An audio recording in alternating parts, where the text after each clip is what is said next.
TSA officer harasses black woman, regrets it when she flashes her pilot badge. John F. Kennedy International Airport bustled with dawn's frantic energy, rolling suitcases on polished floors, overhead announcements echoing from every corner, and travelers juggling phones, coffees, and last-minute goodbyes.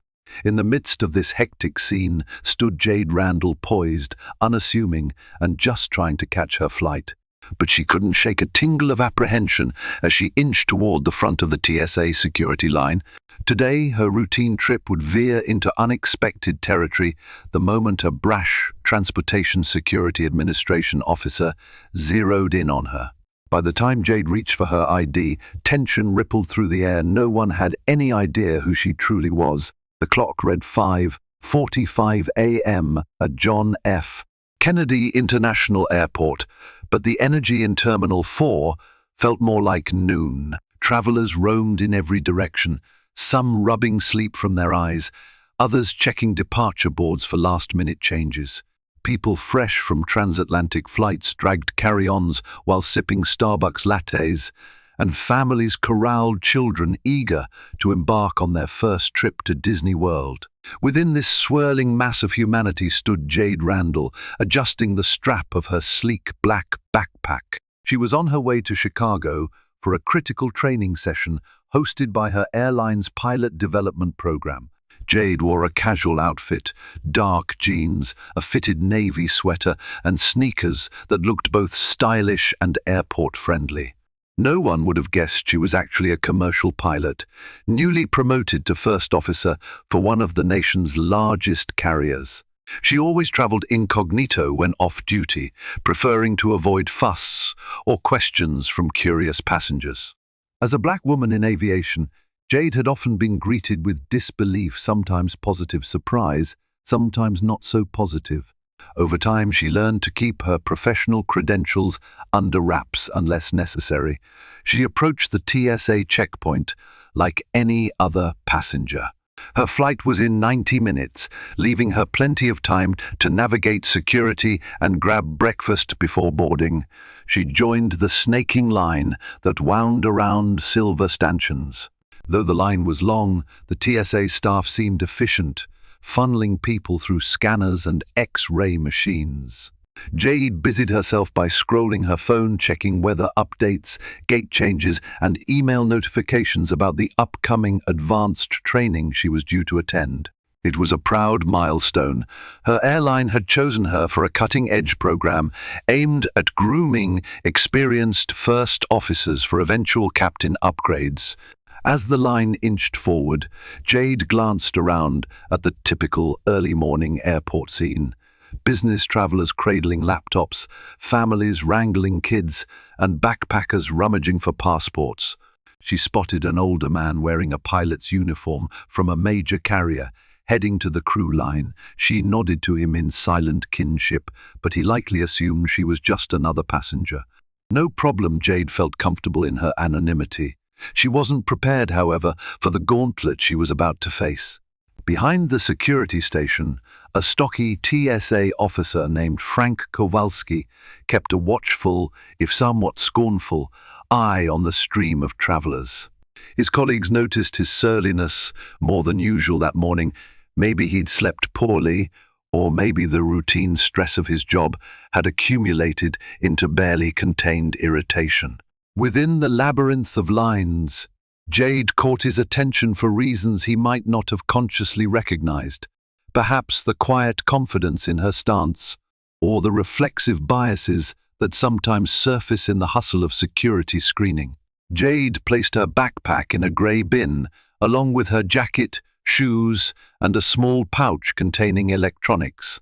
She slid her phone on top, making sure to remove any items that might cause the scanner to beep. As she pushed the bin forward, her eyes flicked up to meet Officer Kowalski's gaze. A tightening in her gut made her hold his stare for a second longer than usual. His expression was cold, almost suspicious. "Next," he barked, beckoning Jade to step into the body scanner. The uniform's dark blue fabric stretched tightly over his broad shoulders. He gestured impatiently for her to raise her arms, and she complied, trying not to roll her eyes at his abrupt tone. She reminded herself that all it took was one offhand remark to escalate a small conflict at security. Better to remain polite and get through without drama. The scanner made a soft beep, and Jade stepped out, expecting the usual wave off from a different TSA officer. Instead, Kowalski motioned her aside. "MAAM, wait here," he said, his voice crisp. He scanned the readout on his screen, then turned to her. "I need to do an additional pat-down. Are you carrying anything unusual?" Jade frowned. "No, I've removed everything that might trigger an alarm." He didn't let her pass. "Extend your arms," he ordered. Reluctantly, she did so. Another TSA officer, a woman named Trina, approached to perform the pat-down, but Kowalski waved her away, insisting he would handle it. Trina raised an eyebrow, but obeyed. Kowalski proceeded with an abrupt, borderline invasive pat-down that was more forceful than Jade had ever experienced. She stiffened, enduring the discomfort, aware of the stares from fellow travelers. "All right, you can move on," he finally said, stepping back. She exhaled, her heart thrumming with indignation. Still, Jade grabbed her backpack from the conveyor, slipped her shoes back on, and tried to tamp down her annoyance. But as she turned to walk away, Kowalski's voice cut through the air again. "Miss, I need to see the contents of your bag." At that, Jade paused, clenching her jaw. This was definitely not the standard random check. He'd already forcibly patted her down. She turned slowly, meeting his gaze. "May I ask what you're looking for?" He crossed his arms, ignoring her question. "Please step over to the inspection table."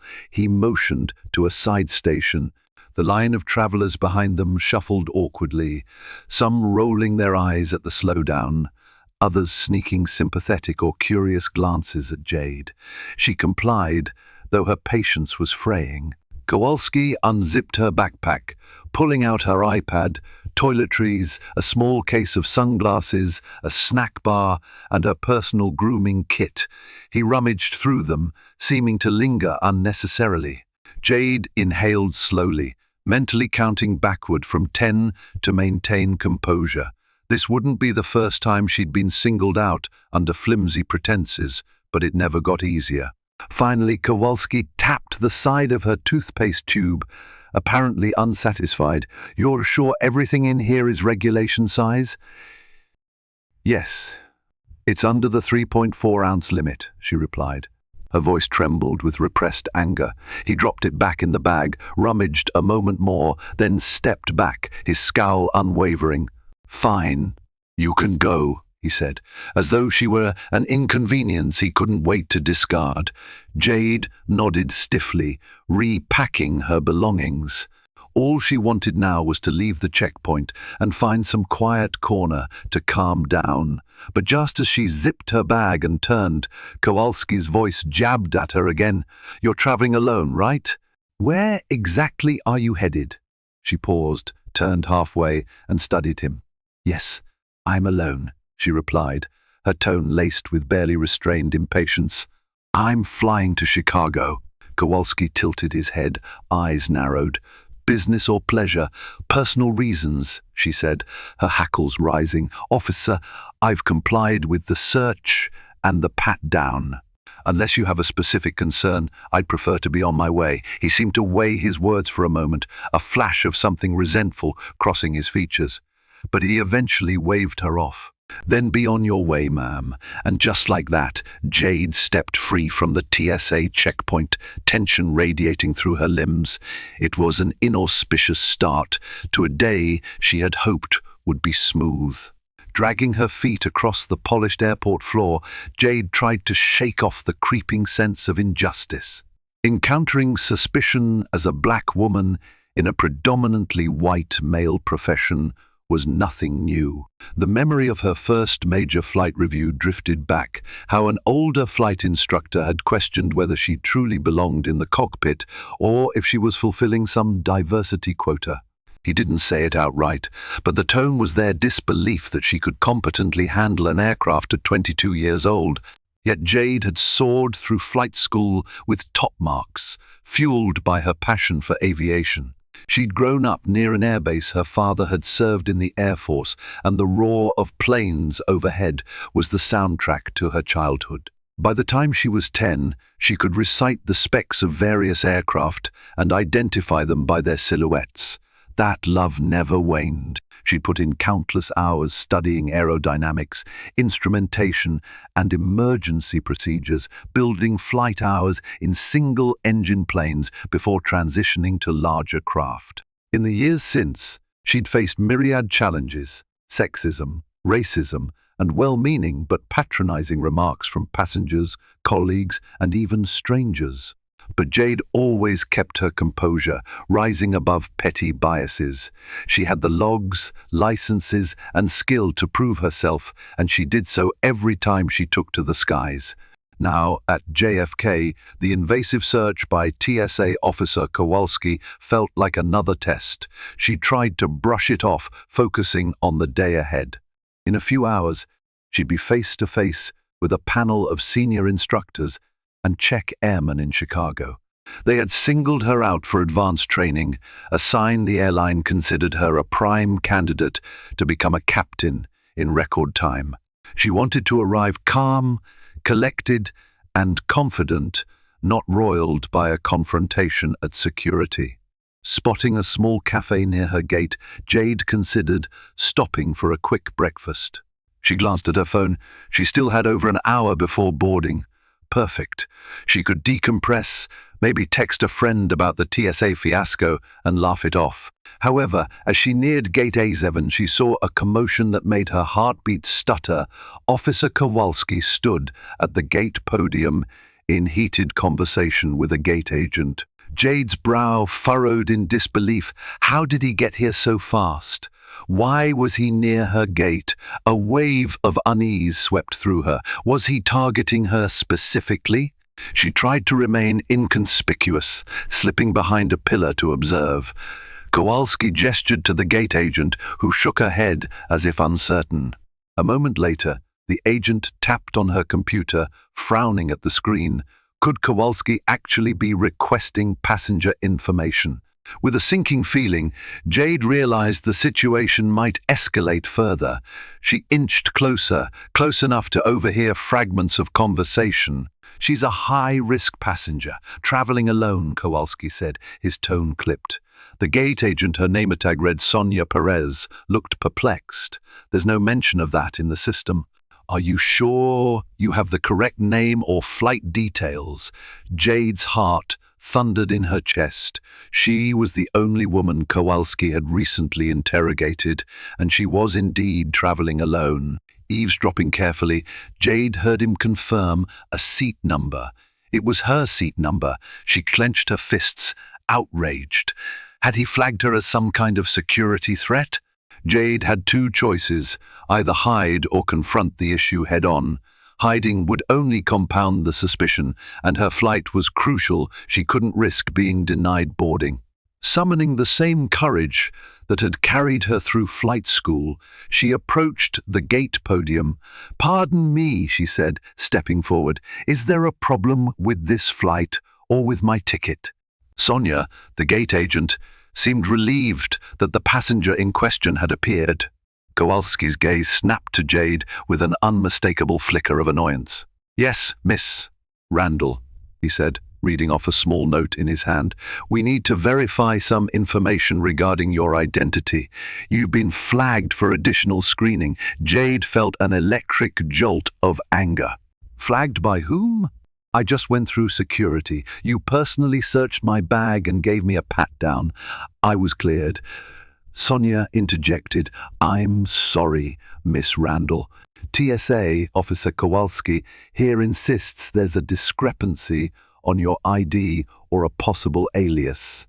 I have no such note in my system, but if a TSA officer requests we hold a passenger, we can't let you board until they release the hold. This is ridiculous." Jade's tone was calm, but tight with frustration.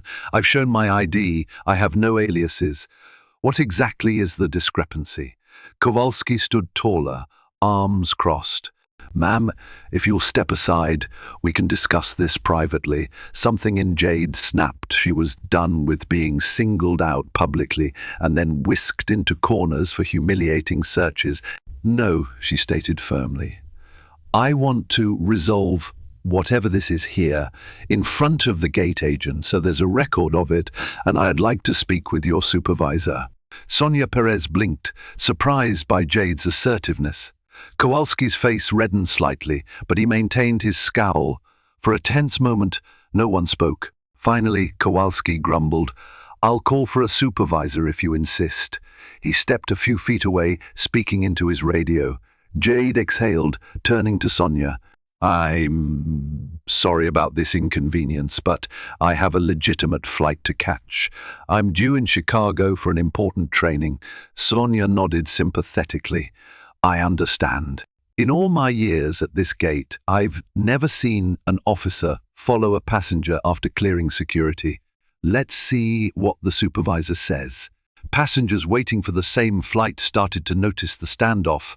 A few curious onlookers approached the gate, while others scrolled their phones, half listening for drama. Jade felt her phone buzzing in her pocket. Her friend and fellow pilot, Melanie, was texting to confirm if Jade had arrived at the airport, but Jade couldn't focus on that now. The supervisor, TSA Lead Officer Beverly Chang, arrived within minutes. She walked briskly, a mixture of authority and concern on her face.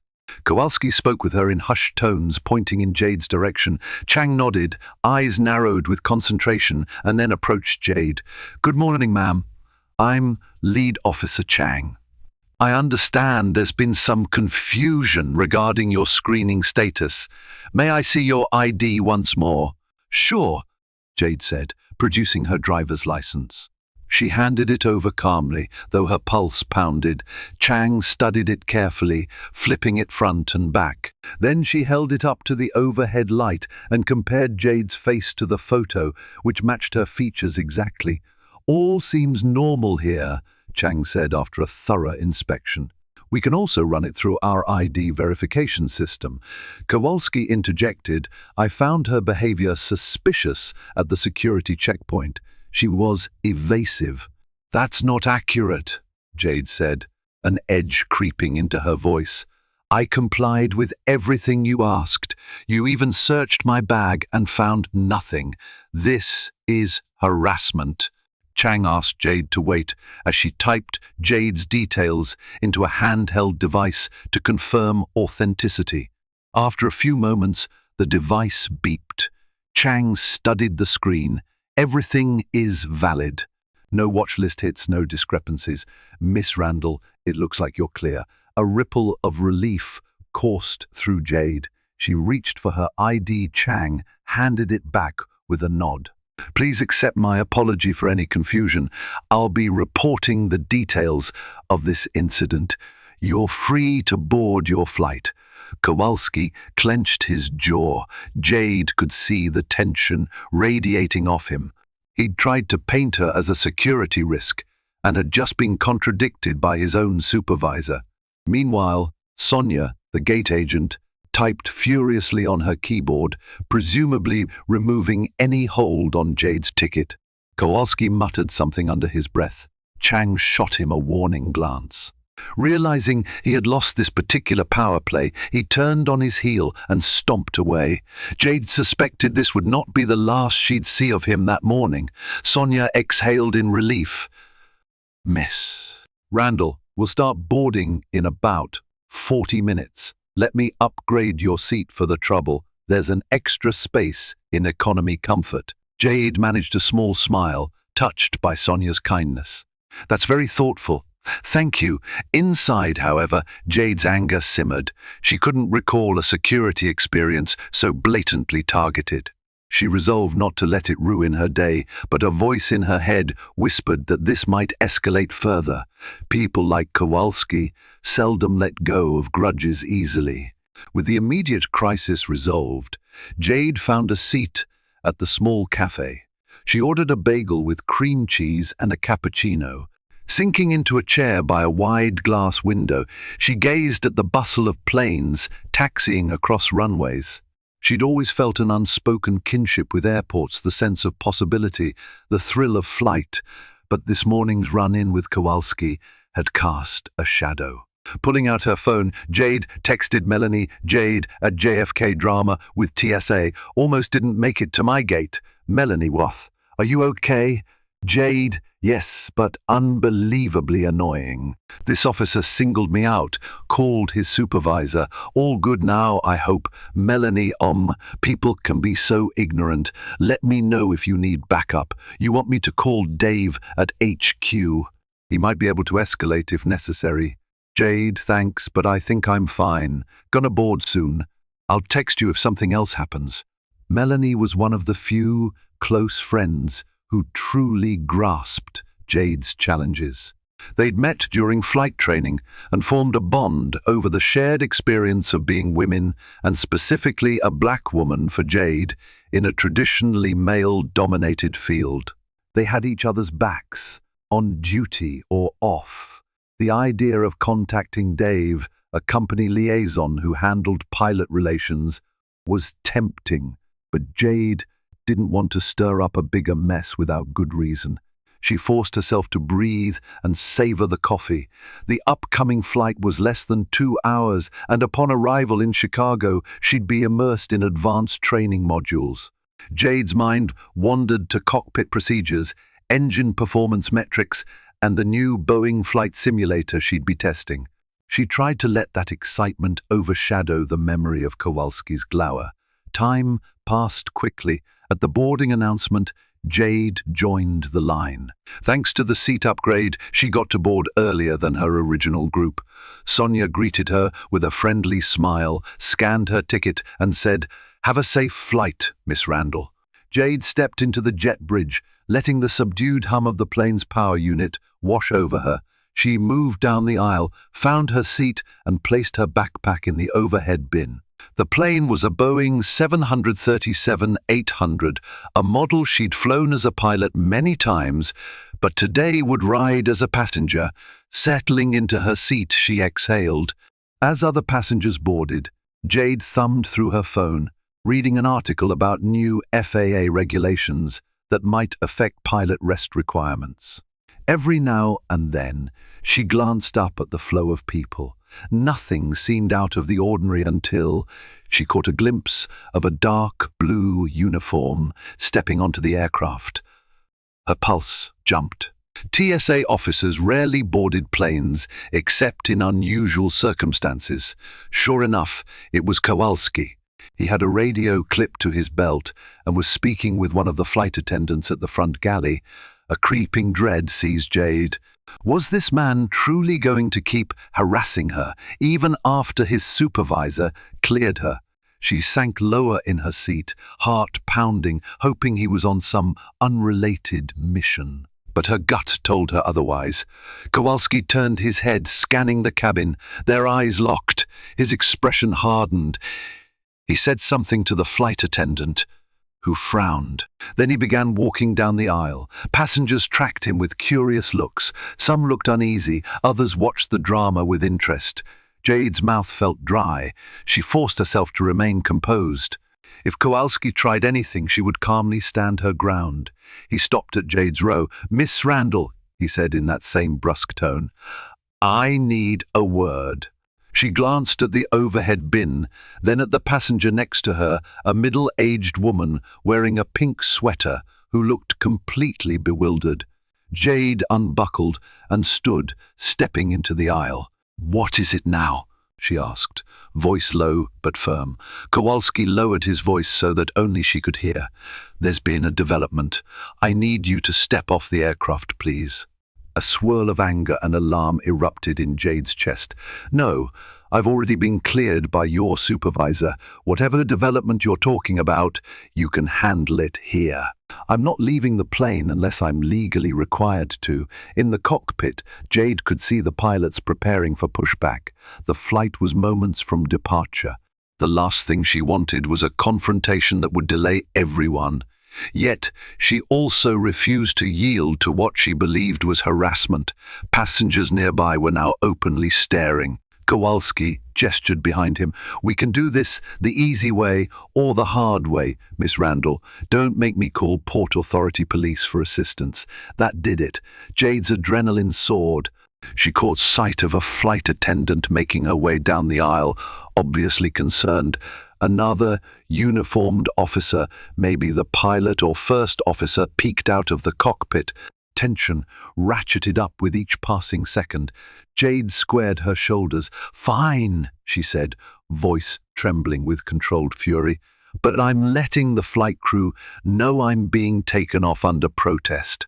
She turned and calmly informed the flight attendant, "He wants me off the plane. I haven't been told why. If I'm not back soon, please let the captain know this is an involuntary removal." The flight attendant's eyes widened in alarm, but she nodded, stepping aside. Kowalski smirked in a way that made Jade's skin crawl. She was sure he was relishing this moment of power. Jade walked up the aisle, the hush of the cabin pressing in on her ears. Faces blurred. She felt anger burning like a furnace in her chest. Beyond the airplane door, Kowalski guided her a short distance up the jet bridge, out of sight of passengers but still in the corridor. She whirled on him, crossing her arms. "What is the meaning of this?" He sniffed dismissively. "I just got word that your name might be linked to a stolen credit card used to buy your ticket. We need to verify your payment method." Her jaw dropped. It was utterly preposterous. Jade had used her personal credit card, the same one linked to her frequent flyer account. Also, airline employees often had special staff or discounted tickets, but she'd purchased this one normally to earn mileage. "This is a lie," she said, "and I suspect you know that." Kowalski raised his chin. "That's not for you to decide, ma'am. We take all allegations seriously." Her voice quivered, both with anger and a sudden urge to laugh at the absurdity. "Allegations from whom? You again? Where is your proof? Where is your supervisor?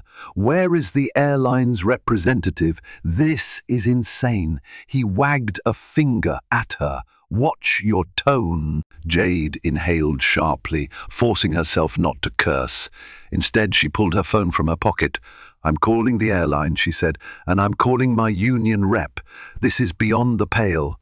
If you're going to accuse me of credit card fraud, that's a serious charge, and I want all of this in writing." For a moment, Kowalski seemed taken aback by her confidence. Then he shrugged, as if trying to remain dominant. "Do what you need to do." Her mind raced. Should she reveal her pilot credentials right now? Perhaps that would get him off her back. But she also hated the idea that she had to leverage her status to be treated like a human being. The decision weighed heavily on her: remain incognito and fight this as an average passenger, or show him that he was messing with a fully credentialed first officer, a pilot who literally worked for the same industry he was supposed to protect. "Give me a moment," she said coolly, and she dialed the airline's customer service line for employees. The phone rang. Time seemed to slow. She anticipated a drawn-out process, listening to hold music while panic and anger gnawed at her. But then, miraculously, an employee line rep picked up quickly, Stacy, who recognized Jade's employee number, and asked how she could help. Jade rapidly explained the situation, the allegations, the forced deplaning, the repeated harassment by the same TSA officer. Stacy was horrified. "I'll escalate this immediately," she said. "But if they won't let you board, we might need a supervisor from the airline to come down in person." "Please do," Jade answered. She glanced at Kowalski, who watched her with that infuriating smirk. She ended the call, her heart hammering. "Your name is going on record," she told him, "along with every false accusation you've made." He snorted. "We'll see about that." As minutes ticked by, Jade paced the jet bridge, nerves fraying. She could see passengers inside the cabin shifting restlessly, aware their departure time was slipping away. The gate agent, Sonia, soon appeared, confusion evident on her face. "What's going on?" she asked Jade. The flight crew wants to depart, but TSA says you've been flagged for alleged fraud. That's what he's claiming, Jade said, pointing at Kowalski. It's baseless. I've already spoken to the airline. Sonia tapped at her tablet. Mitt. Randall. The first. See your ticket was purchased with a card ending in 7210, which is indeed under your name. I have no reason to believe there's a stolen card issue. Kowalski frowned. Then check with your finance department or manager. Someone reported it, or so I was informed. His voice dripped with forced authority.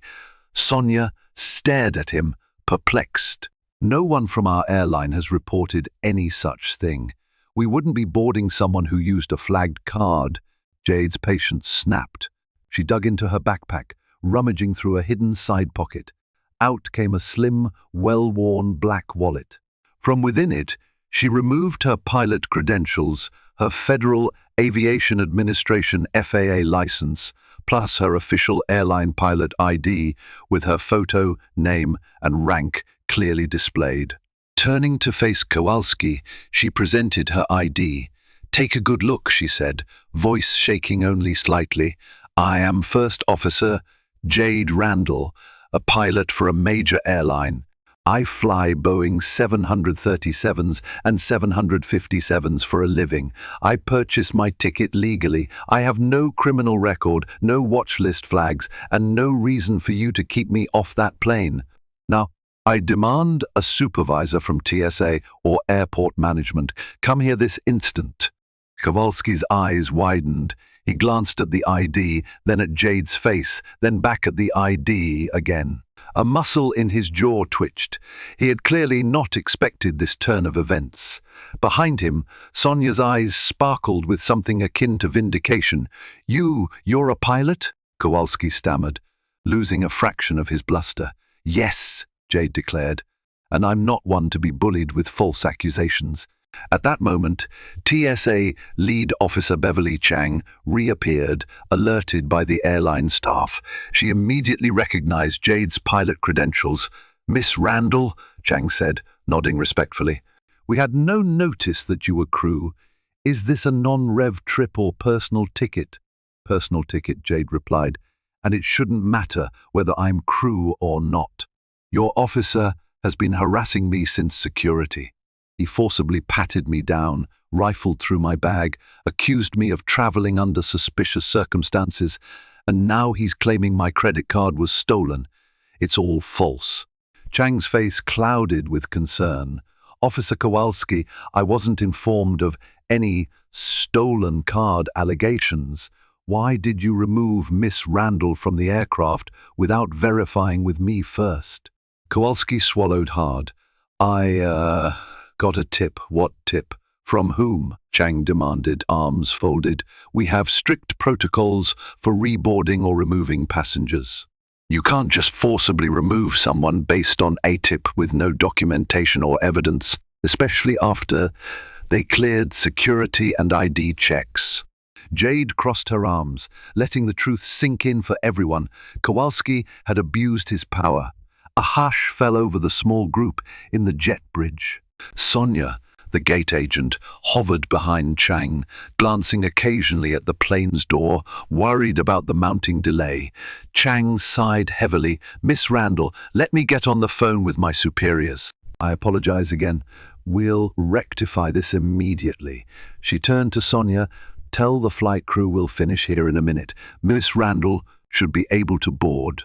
Yes, ma'am, Sonia said, typing rapidly into her tablet. I'll let them know we're almost ready. Kowalski looked livid, but he was outnumbered now. Jade sensed the momentum shift. Her righteous anger flared at the thought of all the time she'd lost, the embarrassment, the stress. Nevertheless, she appreciated that Chang was taking her side. Finally, justice seemed within reach. After a tense 5-minute conversation with TSA management on the phone, Chang hung up and addressed Jade.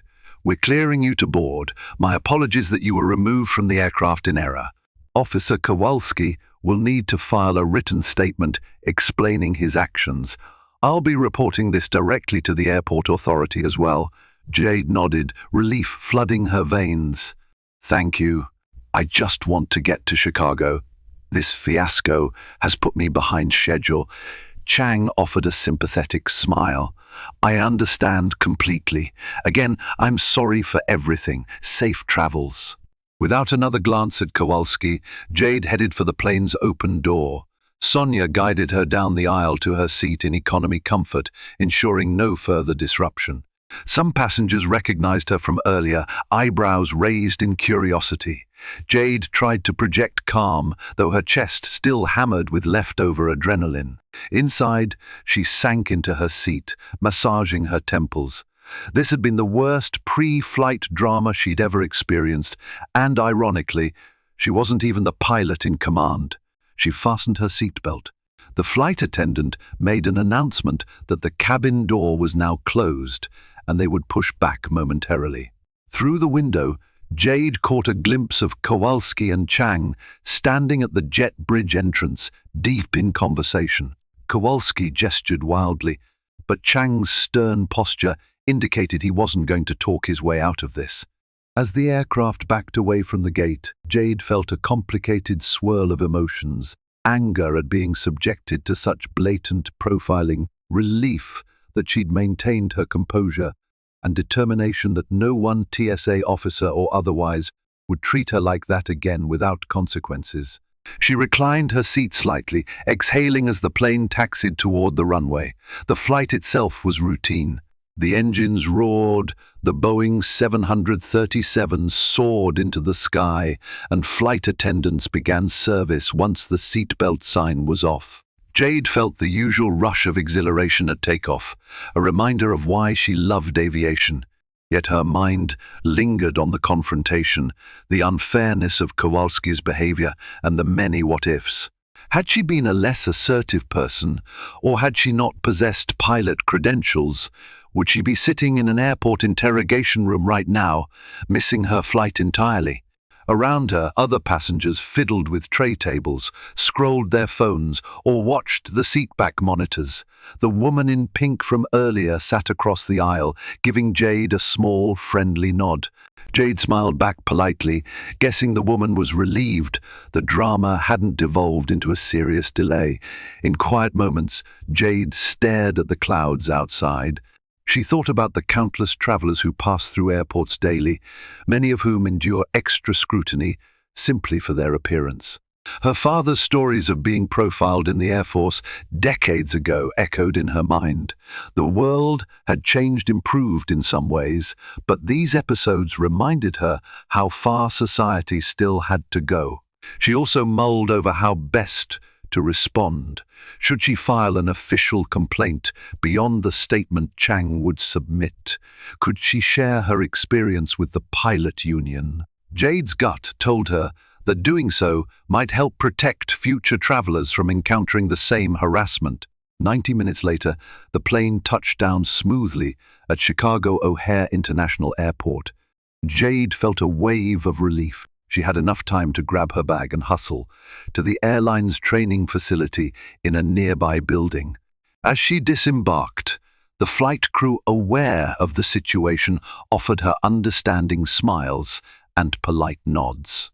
The captain, a graying man in his 50s, even gave her a light pat on the shoulder and whispered, "Heard about what happened. Sorry you had to go through that." Jade murmured her thanks, stepping onto the jet bridge and then out into O'Hare's bustling concourse. She quickly located the courtesy shuttle that would take her to the training center, nestled in a separate campus not far from the terminals. Settling into a shuttle seat, she pulled out her phone. Dozens of notifications flooded her screen. Family, friends, and co-workers had seen some social media chatter about an incident at JFK. Apparently, a passenger had snapped a photo or short video of Jade being escorted off the plane. Melanie's text stood out. Melanie saw a tweet about a TSA fiasco at JFK. "That you?" Melanie. "You better give me the full story. People are outraged on Twitter." So it was already on social media. Jade sighed. The last thing she wanted was viral fame over a humiliating incident. but maybe the attention would spur the TSA to address the wrongdoing. A double-edged sword. She fired off a quick text to Melanie. Yes, that was me. Survived. In Chicago now. Will call soon. Then she tried to switch mental gears, focusing on the advanced training class she was about to attend. At the airline's Chicago training facility, Jade was greeted by a small group of fellow pilots who had also been chosen for the Advanced Skill Building program. This was a big deal. Only the top-rated first officers received an invitation, each with a strong shot at upgrading to captain within a year or two. Their mentor, Captain Eric Dyson, was an industry legend known for pushing his proteges to excel. "Welcome, Jade," Captain Dyson said warmly. "Heard you had a rough start this morning at JFK. Glad you made it on time." Jade gave him a polite smile. "Thank you, sir. It was an ordeal." He nodded, something flickering in his eyes that suggested empathy. Dyson himself was a black man who'd climbed the ranks in the 1980s, a time when African Americans in commercial cockpits were extraordinarily rare. Jade guessed that he understood, on a personal level, the undercurrents of bias she'd faced. The training session kicked off with classroom discussions about advanced flight management systems, emergency scenarios, and cutting-edge avionics.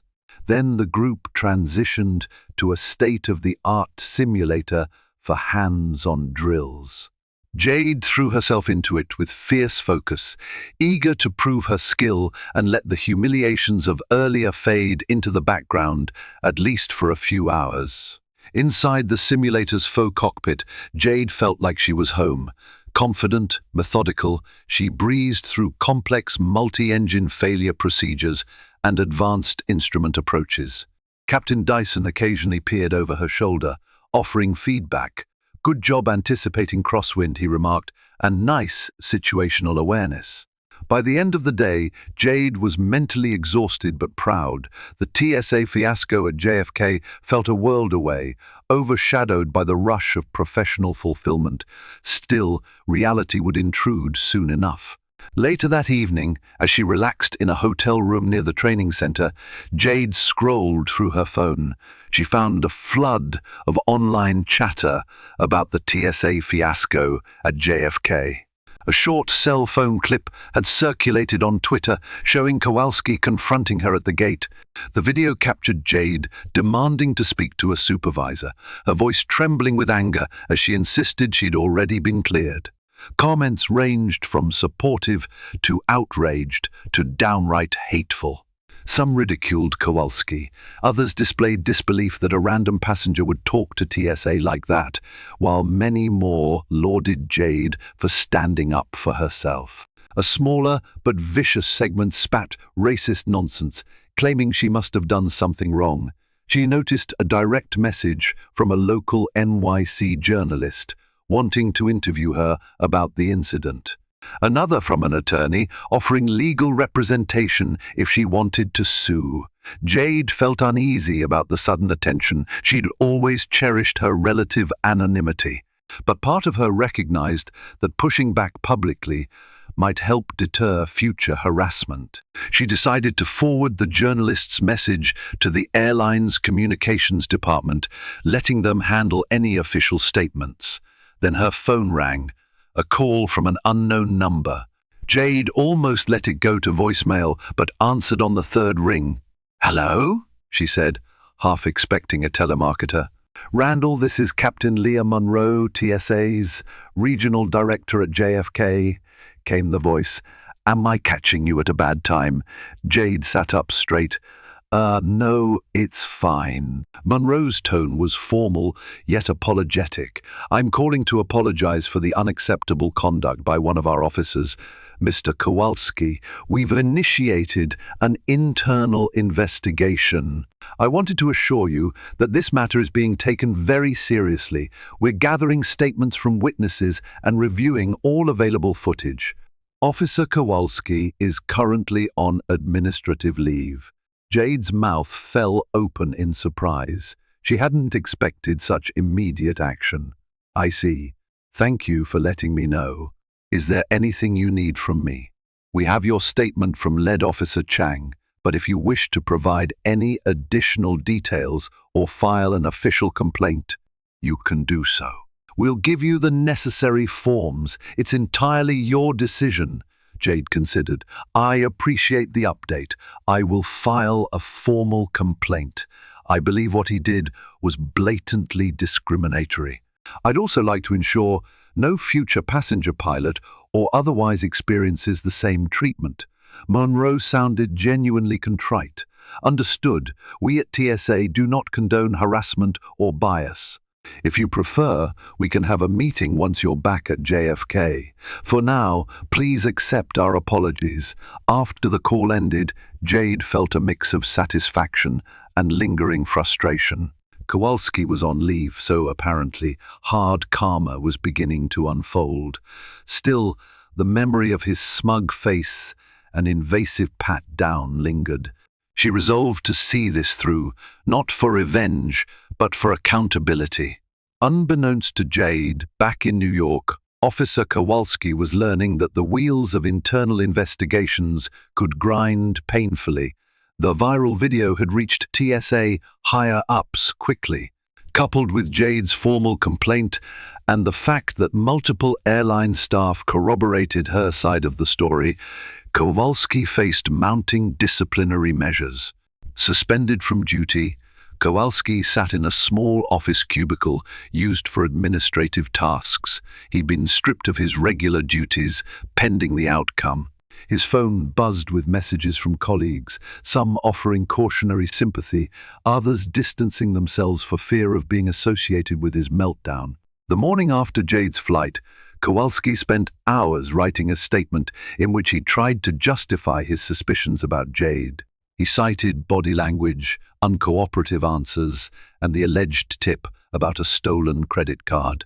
But when pressed by investigators to produce evidence of that tip, he had nothing. It became glaringly apparent he'd fabricated or at least exaggerated the claims. Soon, the TSA's Office of Professional Responsibility stepped in.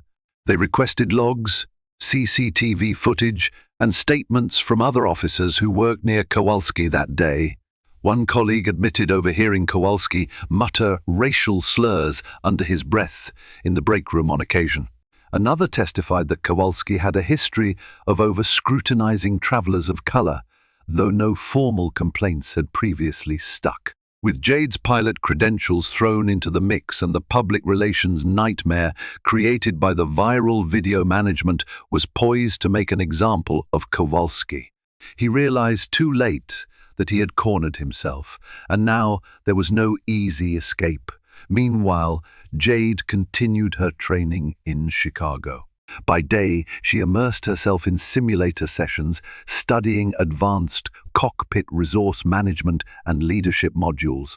By night, she wrestled with the choice of how publicly she should speak about her TSA ordeal. Despite the TSA director's apologies, the reality was that tens of thousands of people had already seen that footage. Should she hold a press conference? Post on social media? In the end, Jade decided on a measured approach. She drafted a post for her personal social media account, which she usually kept private but occasionally opened to the public for announcements. She wrote, "Friends, family, and fellow travelers, many of you have asked about the incident at JFK involving me and a TSA officer. I want to confirm that I was indeed removed from my flight under false accusations and subjected to invasive searches. The officer's claims were unfounded, and I was ultimately allowed to reboard." It's important to note that this is not just about me. I'm speaking up because too many people, especially people of color, experience profiling and harassment in travel. I am grateful to the TSA officials who are taking my complaint seriously and hope this can lead to better training and more accountability. Thank you for your support. She hit post. Within minutes, the notifications exploded. Supportive messages poured in from fellow pilots, family, and complete strangers who'd heard her story. Some expressed outrage, others shared their own experiences of racial profiling.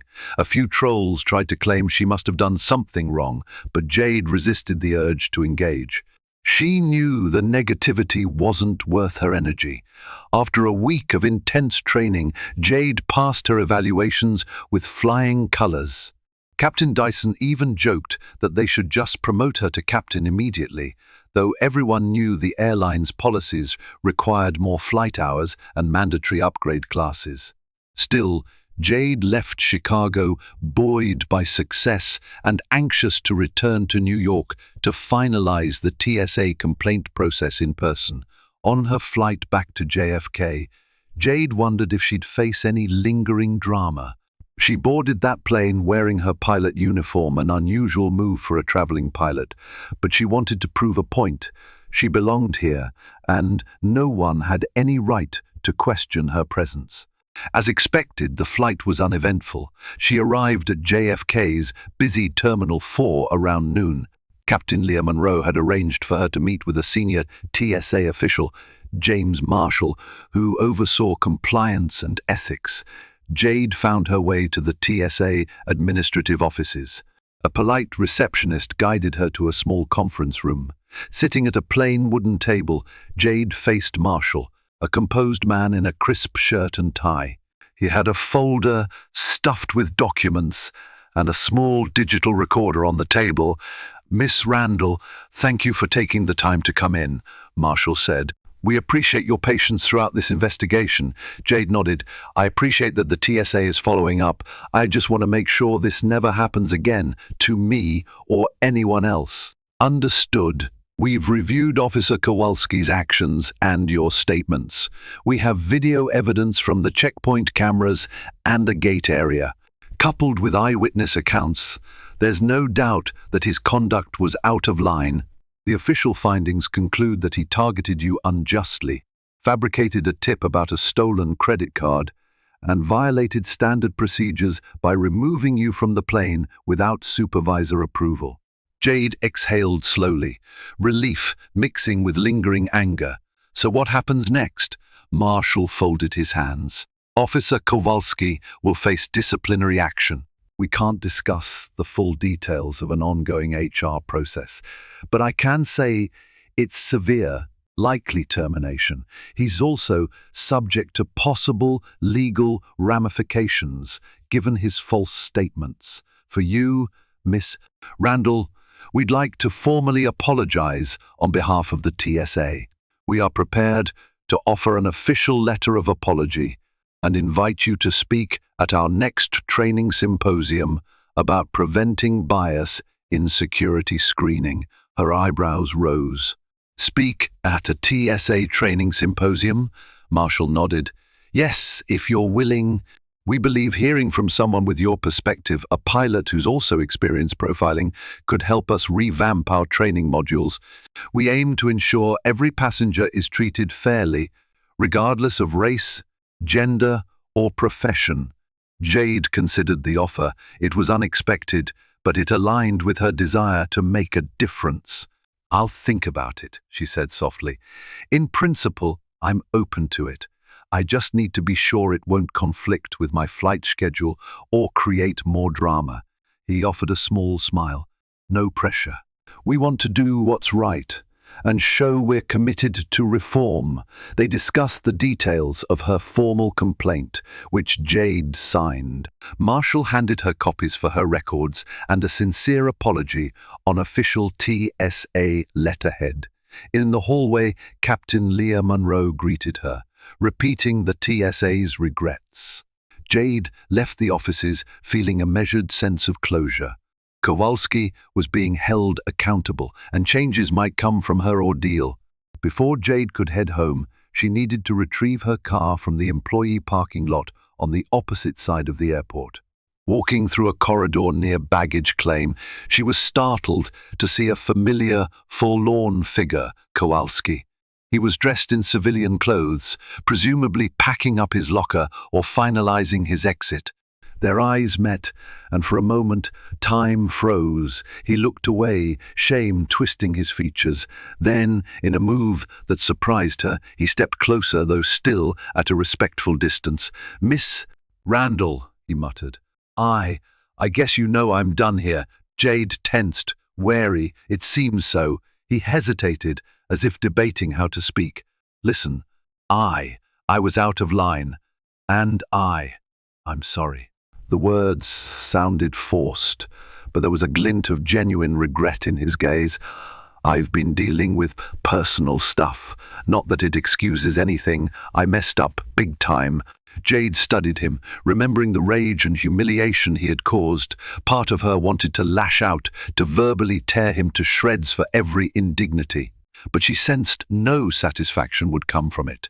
She'd chosen to stand up for herself in an official capacity, and the system had responded. She took a measured breath.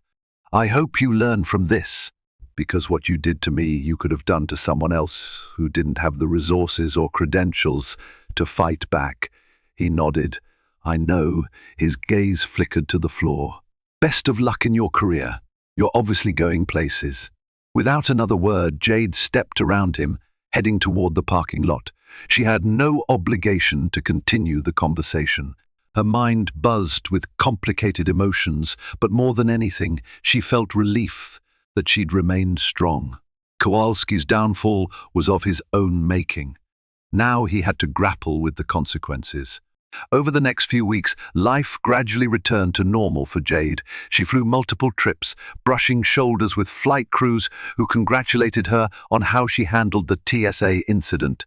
Word spread that Officer Kowalski had indeed been terminated, a cautionary tale whispered among airport staff.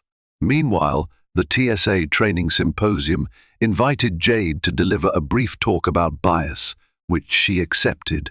On her scheduled day off, she stood in front of a group of new recruits and seasoned officers, explaining how unchecked prejudice can spiral into harassment and how crucial it is to treat every traveler with respect. Her story resonated with many in the room. Some asked thoughtful questions, eager to do better. Others shifted uncomfortably, perhaps recognizing their own biases. Jade ended her talk by emphasizing that security and fairness are not mutually exclusive. Both can thrive together if officers remain committed to professionalism. Afterward, the TSA leadership thanked her profusely, promising to incorporate her insights into revised protocols. Jade felt a sense of accomplishment, as if she'd transformed a painful experience into a catalyst for positive change. 3 months later, Jade's airline recognized her exceptional performance in advanced training by awarding her the official upgrade to captain, a step that usually took years. She donned a crisp new uniform with 4 stripes on each shoulder. Her father flew in from Georgia to pin her wings during a small ceremony at the airline's headquarters. With tears in his eyes, he told her how proud he was to see her break barriers in aviation. That evening, Jade hosted a gathering at a local restaurant, inviting friends, mentors, and co-workers to celebrate. Melanie was there, along with Captain Dyson, who teased that he always knew Jade would be an extraordinary pilot from day one. Even the TSAs. Captain Leah Monroe stopped by briefly to offer congratulations, a symbolic nod to the improbable alliance that had emerged from a tough situation. During a quiet moment at the party, Jade stepped outside to gaze at the city lights. She reflected on the tumultuous journey from being harassed at JFK, pulled off a flight under false allegations, to standing up for her rights, seeing accountability served, and helping to implement meaningful reforms. Above all, she'd grown as a person and as a pilot, forging a path others might follow with fewer obstacles in their way. Sometimes karma moved swiftly, other times slowly, but it always caught up in the end. Thank you for joining us on this dramatic journey of resilience and triumph. In a space as busy and complex as John F. Kennedy International Airport, A moment of prejudice could have ended Jade Randall's aspirations, but instead, it ignited a powerful stand for justice. Jade's courage showed that even in the most tense and intimidating environments, truth and integrity can prevail. Her confrontation with the TSA officer and the revelation of her status as a pilot shattered assumptions and inspired meaningful reforms at one of the world's busiest airports. If you found this story compelling, please like this video and share it with others who value fairness, equality, and perseverance in the face of adversity. And if you want to see more stories that highlight how ordinary people transform challenges into victories, be sure to subscribe to this channel. Your support keeps these important narratives flying high. Thank you for watching, and keep soaring.